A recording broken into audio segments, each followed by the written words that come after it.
lang. Senator Ruben Padilla binasag na ang katahimikan at nagsalita na sa isinagawang pagdinig ng Senado kaugnay sa di umano'y iligal na pag-aresto sa dating Pangulo na si Rodrigo Roa Duterte at tila tahasang sinampal ng buong katotohanan at kahihiyan ang CIDG General na si Nicolas Torre III sa muling pagdinig na isinagawa ng Senado patungkol sa di umano'y iligal na pag-aresto at minadaling pagpapadala kay dating Pangulong Rodrigo Duterte sa dayuhang hukuman o ICC sa The Hague, Netherlands. Senator Ruben Padilla hindi na napigilan pa na maglabas ng kanyang saloobin at ngayon sa kauna-unahang pagkakataon tila binasag na nito ang katahimikan at nagsalita na sa harap mismo ng Senado at sa mga taong di umano'y nagtraidor sa ating bansa at sa dating Pangulo matapos ang di umano'y iligal na pag-aresto sa dating Pangulong Rodrigo Duterte at tahasang tila sinampal ng katotohanan at kahiyan ang CID General na si Nicolas Torre III. Ang ginawa mo, sinakay mo sa eroplano, naging pasahero sa Hague. Paano nangyari yun? Tumakas ba siya sa kustodiya mo? Pinatakas mo ba? Rinilis mo ba? Ano nangyari doon? Inaresto mo tapos rinilis. Anong klase yun? Those are decisions made in the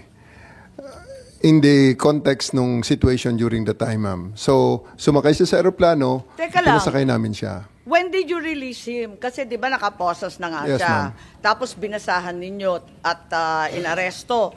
Gaano katagal siya arestado? Actually, ma'am,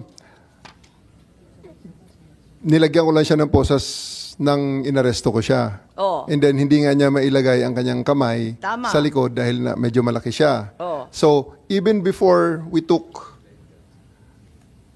less than 10 steps, hindi pa kami nakalabas dun sa pintuan ng room na yun, ma'am, eh, hindi ko na ikinabit ang isa pang posas. And then, when he was in the bus, tinanggal ko na yung posas at pinasakay si Ms. Medialdea. Sabi ko, maraming salamat, sir. Antayin mo na muna ang presidente dito sa bus para sabayan mo siya papunta sa eroplano. Ang sinasabi niyo, diskarte mo na yon. Yes, ma'am. Diskarte mo. Pero hindi ba maliwanag na kapag arestado yung isang tao, hindi pwedeng palayain kung walang court order na naman? At saka kailangan may legal basis. Kahit may obligasyon ka, arestuhin because a crime is being committed in front of you. Hindi ba Article 223 yan ng ating revised penal code, infidelity in the custody of prisoners? Bakit mo pinalaya biga? I am the arresting officer, ma'am, and I have the option to file the case which way I want it. Whether I will present him for inquest or I will go a regular filing on the prosecutor's office. But having arrested him, you cannot just release him. Bawal yun, di ba? Nasa revised penal code po, infidelity in the custody of prisoners. He's already a prisoner. You may also have violated your precious Article 125 for failing to deliver E.S. Medialdea to the proper authorities within 18 hours. A provision that you're very familiar with. Di ba sinabi ninyo, mamalasin naman kayo pag hindi ninyo sinorender. Ba't hindi mo ginawa? Again, ma'am, those are judgment calls that I made to ensure the accomplishment of my mission. They are procedures. They're the law. They are Yes, procedures. I made that judgment call, the decision to just release him and bring him on the plane based on the prevailing situation as I saw it during the time. I think that's the most prudent. I really thought at that time that's the most prudent thing to do to ensure that the primary mission of bringing the president to The Hague is accomplished. So to your mind, General Torre, you are empowered by law to release an arrested person without any order of any court. You're given the authority to arrest the person, release him kung gusto mo. Basta ikaw ang magdidiskarte. Ganun lang yon. Wala kang pakialam sa batas, sa revised penal code, sa lahat ng pinagbabawal. Ganun ba yun? That's not the context that I made those decisions, ma'am. Sasabi That's not lang in those contexts. Saan ka naman nakakita? Inaresto mo yung tao, tapos isasakay mo papuntang Hague. Anong klase yun? Ilan lang yung pamamagitan para obstruction. Wala namang sinasaad doon na, lalagyan mo ng upuan para maupo yung matanda. Meron bang ganun? Ma'am, basta ang bottom line lang po dito, ma'am, after he was removed from the area, wala pang 5 minutes, ma'am, the former president said, let's go. Kaya siya ay So, sumakay what ng bus. particular mode? Wag mong gawing justification yan na General Torre na porque nahankap mo na si ASB Jaldia, 5 minutes, nadala mo na kaagad si Pangulong Duterte sa aeroplano. Ang tanong dito ngayon, yung paghankap mo ba, anong justification mo? Yun lang naman. Yun naman, bakit? I stand by it, sir. I read him his rights and tell him what law he's violated, and I arrested him and told him exactly what is the basis of my arrest for him. And lawyer siya. Sumama naman sa akin, sir, ng maayos, si Ias Medialdea. Actually, hindi ko na nga Sino hindi nailagay sasama doon? Kadami ninyo doon. Kaya nga, Hinkap sir. na ninyo. Ganun lang talaga, sir, siguro. Dahil there's really a need to put an end on everything at that night na kailangan matapos na yung situation. Balik tayo. Ilang beses mo na inulit-ulit. Hulihin si President Duterte at dalhin sa daig. Yun talaga mission mo. Yes, sir. Sino nag-order sa'yo? The Chief of the Philippine National Police, sir. Si Senator Robin nagtsatsaga rito, sabi niya magsasalita din daw siya. Okay lang. Okay. Thank you, Madam Chair. Maraming salamat po sa ating ginang tagapangulo at kay General Bato, Senator Bato. A'udhu billahi minasyaitanir rajim. Bismillahirrahmanirrahim. Alhamdulillah rabbil alamin. Bismillahi wassalatu wassalamu ala rasulillahi. Assalamualaikum warahmatullahi wabarakatuh. Magandang hapon po sa inyong lahat. Pasensya na po, ako po kasi may press con. Kailangan po akong makaalis kaagad. Gusto ko lamang pong iparating sa lahat na wala na po dito si Pangulong Rodrigo Roa Duterte. Ito po mga pinag-uusapan natin, ito po ay pagsuporta lang namin kay Senator Amy. Pero alam niyo po sa ating mga magigiting na panauhin dito, napaka-ironic lamang po na alam naman po natin lahat, batid natin lahat, na dadalawang pangulo lang po ang lumaban sa komunista. Una, si Ferdinand Marcos Sr. Ano po ang nangyari? Inalis natin sa bansa. Ang sumunod na lumaban po sa komunista ay si Pangulong Rodrigo Roa Duterte. Ang tanong ko lamang po sa PNP, hindi ko po kayo hinuhusgahan. Hindi po ba nyo tinanong man lang sa mga nag-uutos po sa inyo kung bakit natin dadalhin sa dahig ang ating dating Pangulo na alam naman po natin na buhay ang Communist Party sa Netherlands. Alam naman po natin na hinihingi natin dati na i-transport dito si Joma Sison, dalhin dito sa Pilipinas. Pero nagkabaliktad po, ang tinransport natin ay yung dating Pangulo natin na lumaban sa komunista. Ito lamang po, tanong ko, bilang ako po'y dating rebelde. Hindi ko naman po yan pinagkakaila.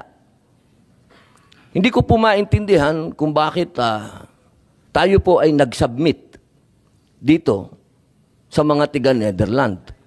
Alam naman po natin, kahit po itanong ninyo, ako po ay palagi dyan sa Utrecht. Kasama po si Joma. Hindi ko po yan dinideny. Pero nakakagulat lamang po na dinala natin doon ang dating Pangulo. Yun po ba, hindi po ba alam ng PNP na karamihan po sa mga dumadating na pera sa komunista, sa mga terorista, ay galing po sa abroad? Yan po yung mga tanong na kailangan ko po sanang itanong sa inyo at marinig ang mga sagot ninyo, pero naubos na po ang oras natin sa paikot-ikot. Ako po ay gusto ko pong iparating sa inyo ang kalungkutang napakalalim. Sapagkat sama-sama po tayong lumaban. Gusto po natin ng law and order sa ating bansa. Pero pagdating po sa kaduluduluhan, alam niyo po, General Torre, congratulations, nakadalawang medalya na po kayo. Pero alam niyo po, sir, nalulungkot po ako dahil yung katapangan po ninyo, sir, medyo nakalulungkot po. Bakit? Napakatanda na po ni former President, sir. Ako naman po tagahanga ninyo sa pagkamatapang ninyo, sir, pero napakatanda na po ni former President. At alam naman po natin, sir, na lumaban yan sa komunista. Alam niyo yan, sir. Sana naging konting ano lang po tayo ba? binigyan naman natin ng konting kung paano natin tinitingnan yung mga medalya nyo. Hindi lang nalagyan ng medalya si Presidente, pero kung sa medalya mag-uusapan, tinulungan nga tayo laban sa mga terorista. Yun lamang po, sir. Sana napakasakit isipin. Ito pong bagay na ito, parang pati itong ambassador natin. Ano po ba talaga ang... ito po ba talagang operation para may aalis dito ang ating dating Pangulo? Kanino po ba? Kasi kami pinopuwersa kami lahat ng mga supporter ni Digong na i-contempt po kayo. Pero hindi po namin ginagawa. Sapagkat ang order, walang order sa amin na ipa-contempt kayo. Kung galing lang to kay PRRD o galing kay BP na pa-contempt kayo, contempt kita, boss. Baka ako pa magsabi na ako hahatak sa'yo. Pero hindi ko ginagawa, boss. Kasi walang order sa amin na gawin sa inyo yan. Ang natatandaan lang po namin na sinabi ni PRRD na malinaw na ginagawa ng pulis ang order sa kanila. Kaya po namin kayo nirirespeto, sir, dahil yun ang sinabi ng boss namin. Yun ang sinabi ng chairman ng PDP na ginagawa lang ng pulis ang trabaho nila.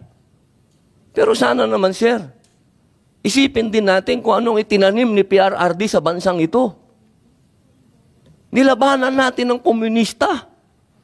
Talaga bang yan ba talaga ang kapalaran ng mga presidenteng lumalaban sa komunista? Isang in-exile, isang sinurrender? Ano ba po talaga itong bansa natin? Tayo po ba'y demokratiko talaga? Tayo po ba'y under control ng komunista? Yun lamang po. Maraming salamat po sa inyong lahat. Magandang hapon. Salamat po. Maraming salamat, Senator Robin Hood Padilla. At mabalik tayo dito sa obstruction of justice na hindi namin maintindihan. Pagkat yung paglalagay nga ng upuan, parang hindi naman yun sapat para sa Section 1 ng PD 1829. Ang liwaliwanag, nakalista ron kung paano. So, parang wala namang basehan para arestuhin si E.S. Medialdea. It's just blocking you. Sabi mo, palibasa malaking tao, naglagay ng upuan. Ganun ba yun? Yes, General Torre. Yun na yun. Talagang yun na yung base mo. Ma'am, he has been doing that for the past 10 hours, preventing us from physically taking custody of the president, of the former president. So, Physically? Kasi nakita Yes, ma'am. naman namin tsaka lang tumayo tapos kumuha ng upuan. So, did you actually arrest E.S. Medialdea in order to threaten or coerce PRRD to get on the plane? I Nanakot threatened, po kayo or baka naman kayo ang nananakot, hindi naman si the word E.S. threatened may not be Medialdea. appropriate at this time, ma'am. I just arrested E.S. Medialdea based on the facts that I see at that time, which is obstruction of justice. Sa anong paraan na hinahadlangan ni E.S. Medialdea yung proseso? Kasi hindi ko maintindihan, hindi ko talaga makita.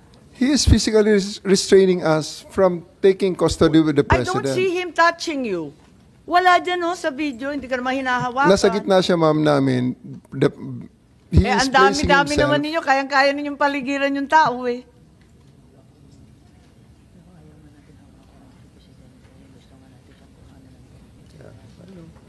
So palagay ko, paikot-ikot tayo dito sa istorya. Ako hindi naniniwala na may obstruction of justice. As a matter of fact, bakit hindi ninyo dinala si E.S. Medialdea sa kulungan nung gabing yun? Kasi pinusasan mo na, nag-Miranda rights ka na, ba't hindi mo dinala sa preso? I have the option to file the case which way I deem appropriate at that time, ma'am. At ang nakita ko, dahil siya ay sumama sa former president sa aeroplano, I would just file the case later at the time. Depende na rin sa akin yun, ma'am, bilang arresting officer, whether I would like to Lahat yun pursue the pwedeng case or gawin ng not. arresting officer, sigurado ma'am. ka? Yes, Kasi, ma'am. di ba, arrested person, 1 minute si E.S. Medialdea. Pagkatapos, di mo naman dinala sa kulungan.